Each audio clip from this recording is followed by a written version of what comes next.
Karena posisi Bang Aib sendiri sebagai apa sih Bang? Sebagai saksi. Saksi ya. Iya. Kalau kejadian itu sebenarnya yang Bang Aib tahu itu seperti apa sih Bang?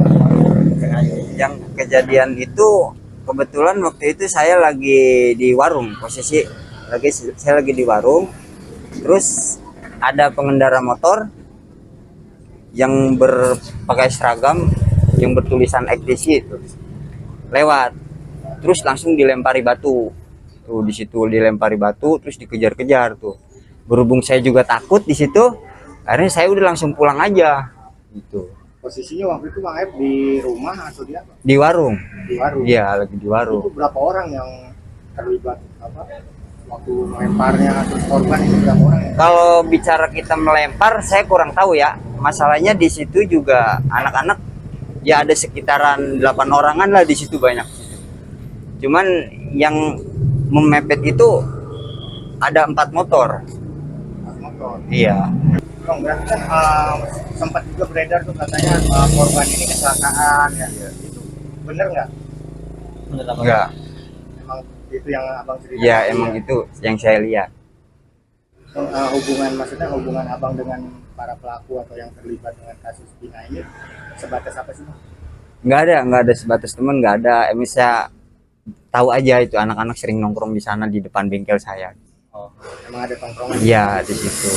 Kan pas kejadian itu anak-anak lagi pada kumpul di situ. Tuh. Iya. Udah begitu saya tahu begitu, berhubung saya juga takut, akhirnya saya pulang. Tapi belum tahu Bang ada 2 korban yang meninggal pada saat kejadian di Cirebon itu. Belum, Belum tahu. belum tahu. Tapi posisi si korban ini sama temennya juga atau dia sama satu motornya nggak? Yang saya lihat satu motor. Satu motor aja. Tapi sama siapa korban ini nggak pernah ngelihat dia nongkrong juga di sini. Nggak pernah. Nggak pernah ya? Nggak pernah tahu. Nggak pernah hadir di sidang juga. Sidang. Waktu sebelumnya belum, Belum pernah dipanggil sidang. belum pernah hadir saya. Bang Aib sendiri di Cirebon kerja atau gimana sih? Kerja Sebagai apa sih? di bengkel cuci mobil. Iya. Di situ. Iya. Berapa lama sih? Sekitaran 5 tahun saya di situ. Jadi yang pas kejadian Dari itu berapa tahun 2011. Dari 2011. Kebetulan pas kejadian itu kan 2016. Pas kejadian itu 2016 itu nggak lama pas kejadian itu saya melapor gitu. Saya berhubung saya juga takut gitu kan sama pihak keluarga pelakunya gitu kan, bahwa saya yang pelapornya gitu. Akhirnya saya memutuskan buat pulang. Masuk katanya kan ada yang Saka tuh ya. Abang Iya. kenal kan muka-mukanya? Nah kalau Saka itu saya nggak tahu ya. Masalahnya pas waktu penangkapan itu Saka itu nggak ada. Terus juga pas waktu kejadian juga itu saya kurang begitu jelas tuh Saka itu. Pas penangkapan juga nggak ada itu Saka. Oh, berarti pas penangkapan itu abang tahu gitu? Pas kejadian penangkapannya itu abang tahu ada yang ditangkap gitu di Cirebon itu? Tahu. Ditangkapnya di mana? Di dekat bengkel atau? Iya di depan bengkel saya, di tempat tongkrongan itu, di tongkrongan itu. Oh, berarti ditangkapnya di depan bengkel Bang Aib gitu? Iya. Tongkrongannya ya? Tongkrongannya. Aib terakhir nih, waktu kejadian persis nggak melihat kondisi korban ini seperti apa sih? Sempat ngelihat nggak? Enggak pernah. Saya nggak ngelihat Nggak ngelihat, cuma pas kejadian. tahu, Iya, gimana? korban seperti apa saya nggak pernah ngelihat. Tahu ada korban gitu? Ya, tahu ada korban itu setelah berapa hari kejadian. Oh besoknya. Oh, besoknya. Ya besoknya. Jadi pas malam itu lihat Heeh. besoknya terjadi Iya. kasusnya gitu. Iya. Oh, yang tadi. Kebetulan kan waktu itu ada Bapak almarhum Eki menanyakan pada saya gitu. Dia menanyakan apakah kamu tahu semalam ada kejadian ribut-ribut di sini. Saya spontan aja saya langsung bilang iya saya tahu Pak. Iya saya tahu. Terus kamu tahu pelaku-pelakunya? Ya saya tahu Pak. Biasa nongkrong di mana? Itu Pak di depan. Saya begitu. Saya cerita sama Bapak almarhum itu. Almarhum korban itu Iya. ke Polsek. Kebetulan biasa nongkrong di depan katanya gitu. Udah begitu dia langsung kasih nomor HP saya. Langsung dia bilang nanti kabarin saya ya kalau anak-anaknya pada nongkrong. Iya Pak. Hari itu juga pukul sore sekitaran jam 5 itu saya langsung kabarin Om Rudi. Udah lama ditangkap gitu ya? Iya. Berarti mereka ini anggota geng motor benar Pak? Nah, kalau masalah bicara anggota geng motor itu kurang tahu juga ya, Pak. Kalau bicara anggota geng motor Cuma saya mereka nggak. kumpul aja gitu. Ya, cuma mereka sering kumpul aja di situ. Kalau sepengetahuan saya, waktu 2016 itu posisi keadaan lokasi jalan ini sepi mas. Nggak kayak ini sekarang ini ramai, sepi itu. Warung adanya di perapatan Man Madura itu. Kalau yang lainnya ada Pak Rewe paling jam 7, jam 8 malam udah tutup. Nah, lokasi depan bengkelnya pencucian AF itu nggak ada warung sama sekali. Nggak ada warung rokok ya? Iya, Dan nggak buka sampai malam ya? nggak ada, bukannya nggak buka di sini nggak ada. Siap, siap. Pak, kalau sama pelaku kenal nggak beberapa sama? Kalau sama pelaku kenal sebagian. Pelaku kenal sebagian. Mereka. Nah, kalau yang pelaku itu Hadi, Eko, sama Saka, Dirman, 4 saya. Mereka itu geng motor atau? Oh bukan, itu bukan geng motor. Itu kuli bangunan. Dia itu kalau ada yang ngajak kerja. Oke. Katanya mereka sering nongkrong di depan sini Pak. Kalau sering nongkrong ya hanya sekedar mungkin namanya pekerja bangunan dia kumpul di sini nongkrong gitaran biasa godain cewek apa gitu ya, maaf ini ya Kenakalan lah biasa iya, gitu ya Pak. namanya anak muda godain cewek wiu gitu kan. Nah di situ masalah nongkrong, cuman ini dia yang pelaku ini, maaf ya saya kasih penjelasan, yang namanya sebelum kejadian yang namanya Eko sama Hadi malam apanya saya nggak tahu, cuman saya lagi ngobrol sama adik saya 2 orang, dia datang, Eko sama Hadi itu datang, dia terus ngomong, Ang, saya pengen grebek orang. Kenapa permasalahannya? Karena pengen grebek pencucian mobil karena dia bawa cewek. Bener kamu ngomong kayak gitu? Bener Ang, kata si Eko sama Hadi. Ya udah kalau kamu bener, tapi kita ngikutin prosedurnya. Jangan semena-mena kita tahu main hakim sendiri. Izin RT dulu. Kalau kamu ya bener-bener ngomong kayak gitu, nanti tanggung jawab saya izin ke RT. Nah, barulah saya tindak ke RT Papasren. Waktu itu penggerebekan, nah Papasren, saya ngomong sama Papasren, Papasren tindak, ayo ikut, yang ikut menggerebek. Eko, saya, adik ipar saya 2, saya sama Pak RT 6 orang dulu itu.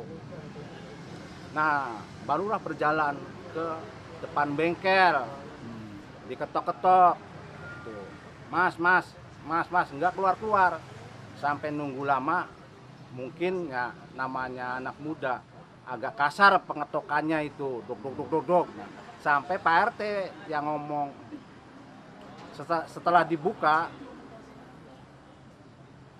ada yang menanyakan, Mas, bener kamu bawa cewek di sini? Enggak, katanya enggak ada. Sok aja lihat aja, enggak ada.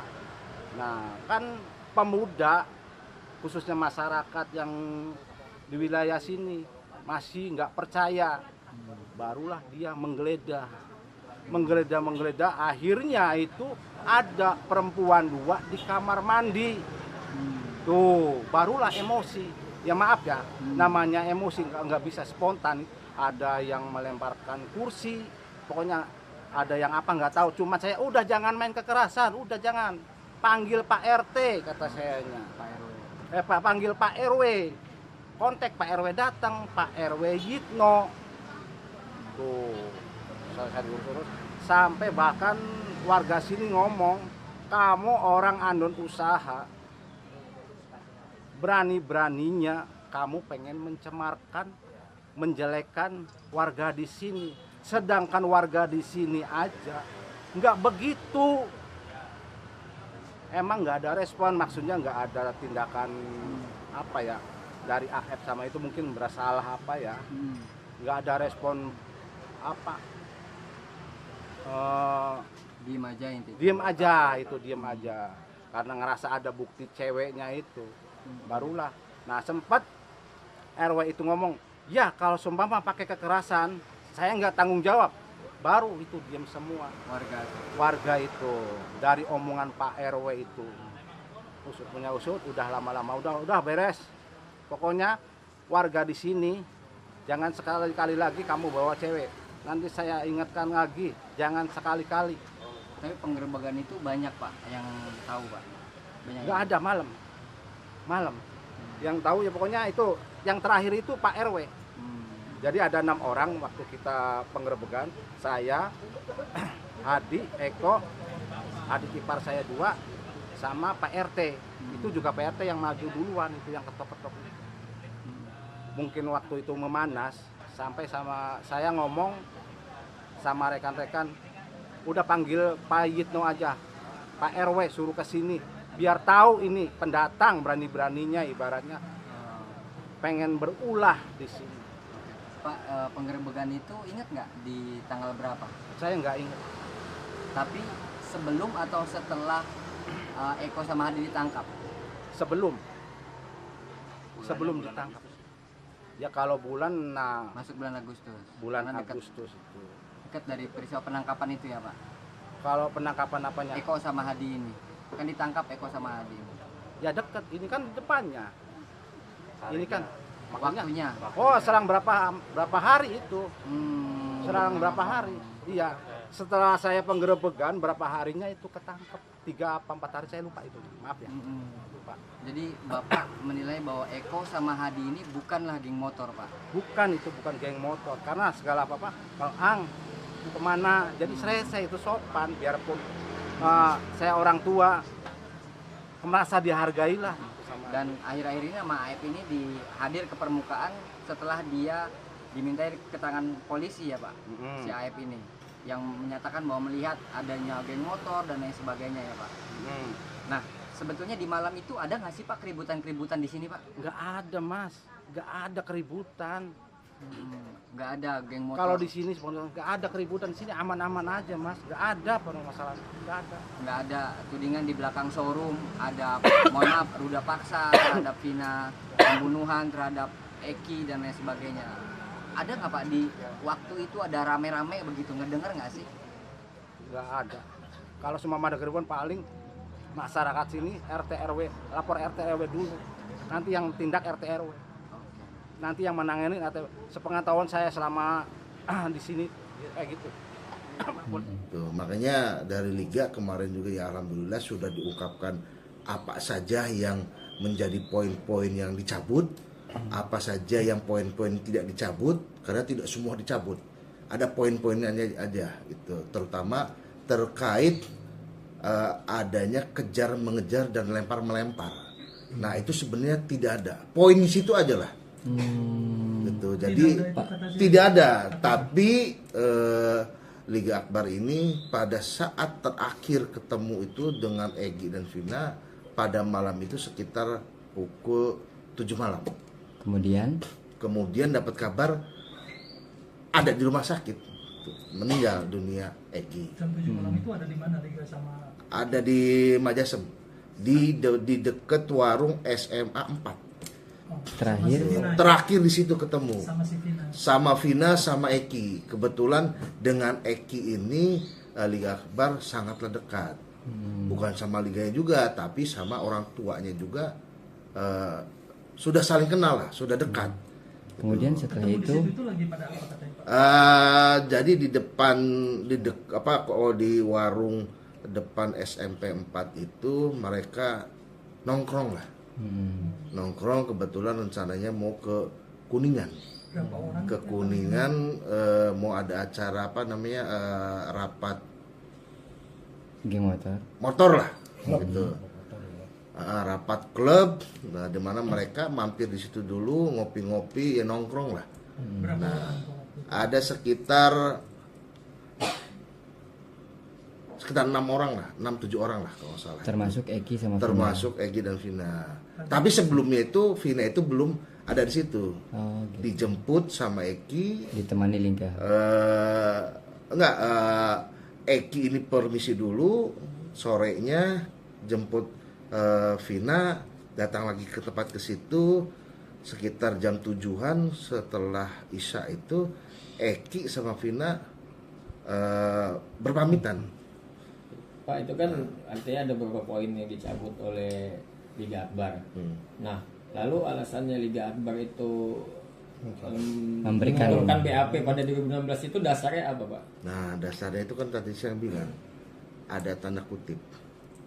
Nah, kita tanda kutip dulu lah. Ya, karena ini kan menyangkut tentang prosedural. Ada apa-apanya. Nah, makanya Ancaman mungkin, Pak? ada, makanya saya bilang tanda kutip ini Liga Akbar tetap kita awasi, kita jaga. Ya, kita juga ingin coba ajukan ke LPSK karena hubungannya dengan proses penyidikan di awal. dari awal. Saat Makanya kejadian Liga Akbar di mana itu, Pak? ya Saat kejadian Liga Akbar lagi di mana, bisa disampaikan saksiannya? Lagi yang tadi Pak. Ya, tadi saksiannya. yang tadi sampaikan Liga Akbar itu kan ada dengan Peggy itu dengan Eki 4 maksudnya. Eki dengan 4 orang temannya itu nongkrong di warung depan SMA 4. Kemudian Perjuangan di situ. kemudian setelah itu ceritakan, Pak. Nah, dari situ taunya dapat kabar meninggal. Eki kan sama Vina cabut lah karena rencananya mau ke Kuningan. Berpisah ya artinya dengan si Liga. Cerita tuh harus putus di situ. Terus jam berapa itu? Cerita putus di situ. Terakhir berpisah. Tahunya jam 7, sekitar jam 7. Nah, Liga yakin kalau tidak ada pelemparan itu dari mana? Karena Liga kan yang sebagai yang memberikan keterangan adanya pelemparan, adanya diteriaki, dikejar, itu keterangan kan dari Liga Akbar. Bukan AF, bukan. Gitu. AF sih kan katanya dari jarak jauh melihat ada yang dikejar. Nah, makanya ini menjadi suatu pertanyaan, ya AF ini keterangannya dari mana? Tuh. Sedangkan keterangan Liga Akbar aja dicabut. Nah, ini suatu rangkaian lah. Suatu rangkaian. Karena kan AF sendiri kan bilangnya tahunya ada motor mengejar, dilempari. Nah, sedangkan kejadian ini diputus, dicabut sama Liga Akbar. Nah, itu. Kasarnya? Oh, gitu. Karena dia tidak, kejadian itu nggak ada sebenarnya. Nah, makanya saya masih itu tanda tanya, ada apa-apanya. Dari kesimpulan itu aja kan ini sudah ada pengkondisian, ada yang mengarahkan Dari awal. dari awal. Makanya yang jadi catatan dari Liga Akbar ini awalnya tidak mau menandatangani berita acara pemeriksaan waktu itu. Cuman apa boleh buat, ada sesuatu jadi dia menandatangani dan tidak paham kalau di pengadilan bisa dicabut. Ketidakpahaman lah, hal-hal yang sangat wajar lah, orang tidak tahu sehingga mengikuti apa yang alur di BAP. Posisi waktu itu saya itu tiap sore itu saya ada di Polsek Talun ya. Jam 8 itu saya udah standby di Polsek Talun karena waktu itu 2016 itu di jalan tol Beoper ya, Talun ini sering terjadi pembegalan atau penjamretan orang-orang yang baru pulang kerja. Sasarannya ya ibu-ibu atau cewek, sasarannya begal itu. Jadi karena saya merasa wilayah kita nggak nyaman ya, saya tiap jam itu keliling muter, Pak. Jam 9 pertama keliling aman. Nah, yang kedua itu keliling, tapi pas keliling waktu itu gerimis, di situ udah ada orang banyak, kukira apa kecelakaan ya. Kecelakaan, ternyata benar, saya langsung muter ke atas ke tengah, ternyata benar di situ udah ada tergeletak 2 korban. Itu. Kondisinya ya seperti yang saya sampaikan tadi, yang paling bawah laki, agak maju lagi kurang lebih 4 meter atau 5 meter itu perempuan, motor lagi ada kurang lebih 6 meter ada di atas. Meninggal. Posisi yang laki saya pegang, saya tanya, Dek, itu sudah nggak jawab. Langsung saya vonis, wah ini udah meninggal. Saya ambil helm. Helm itu karena apanya ikatannya itu nyekik ke leher, ya. Saya copot, wah ini udah bener udah meninggal. Saya langsung fokus berdarah. Banyak darah itu banyak dan ngalir ke dari kepala, dari badan, dari mana. Nah, pokoknya sekujur tubuh itu dulu tuh banyak lukanya, Pak. Dari dua korban itu. Dari dua korban itu. Saya langsung fokus ke perempuan. Karena dia minta tolong tuh. Iya Dek, aku bilang sabar ya, mobilnya lagi meluncur ke sini, nanti dibawa ke rumah sakit. No. Iya tolong. Gak lama kemudian mobil itu datang, baru kita evakuasi ke rumah sakit Gunung Jati. Itu ngangkat korban itu juga bertiga aja sama anggota polisi dan saya. Kondisi perempuan itu katanya celananya tuh melorot. Betul. Sebelum saya angkat ke sana itu, saya datang ke situ tuh sebelumnya ditutupin jaket itu ya. Rok itu tuh nyilak ke sini dan kemaluan itu kelihatan. Waktu itu pakai rok. Bukan celana. Bukan, pakai rok. Tapi ada celana dalamnya. Celana dalamnya itu tidak sesuai yang kayak kita pakai umumnya. Melorot ya di sini. Celana dalamnya tuh. Paha ya, Pak, ya? Di paha, ya. Ditutupin sama siapa, Pak? Saya naikin celana itu saya naikin, tapi nggak pas, nggak sesuai kayak itu, tapi udah naik gitu. Udah itu langsung saya tutupin lagi pakai jaket. Tutupin saya, nutupin. Ada luka di bagian mana itu Pak perempuan, Pak? Waktu itu kaki apa tangan yang patah yang mana ya? Kaki kanan apa ya? Apa tangan ya? Waktu itu banyak Pak, lukanya itu banyak. Ada luka robeknya, Pak? Luka robeknya itu kayak itu ada Pak, ada cuman saya dulu itu sendiri ya, ngobrol sendiri sama istri sampai rumah ya. Saya habis nganterin dari rumah sakit Gunung Jati, saya pulang, Mak, jatuh kayak gitu, motor tidak apa-apa tapi banyak luka ya Mak ya.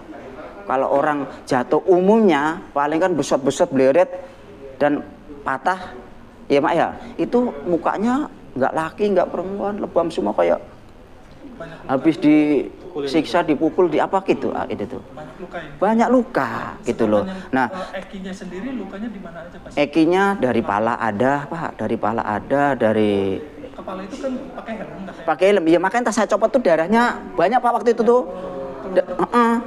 Darahnya tuh banyak. Nah, mau berangkat diangkat tuh helmnya juga masih tak pakai, cuman udah nggak dicopot ikatannya.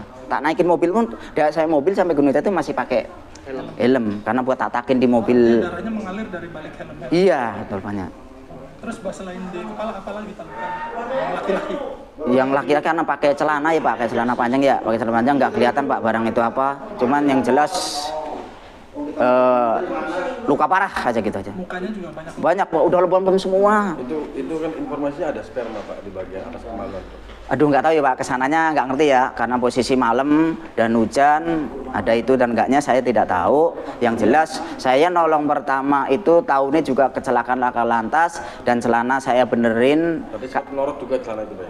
Iya, di sini, di atas ini saya naikin, udah itu saya tutup lagi pakai jaket itu.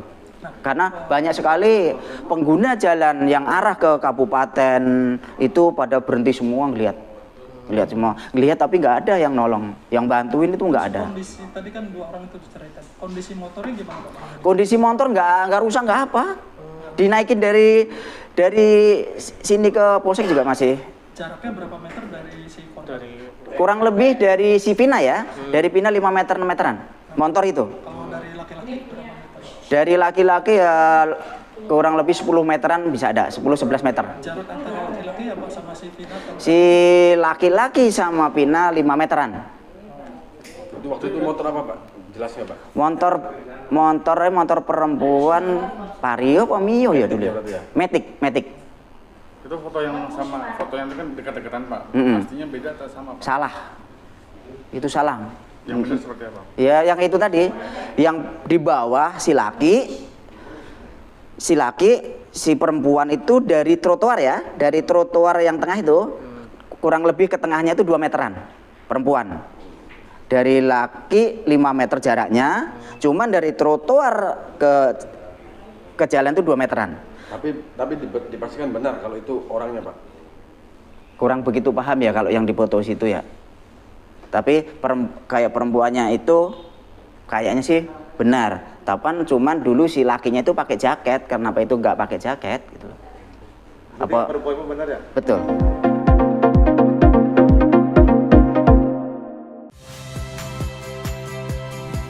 Saya Yasir Neneama. Saksikan program-program Kompas TV melalui siaran digital, pay TV dan media streaming lainnya. Kompas TV, independen, terpercaya.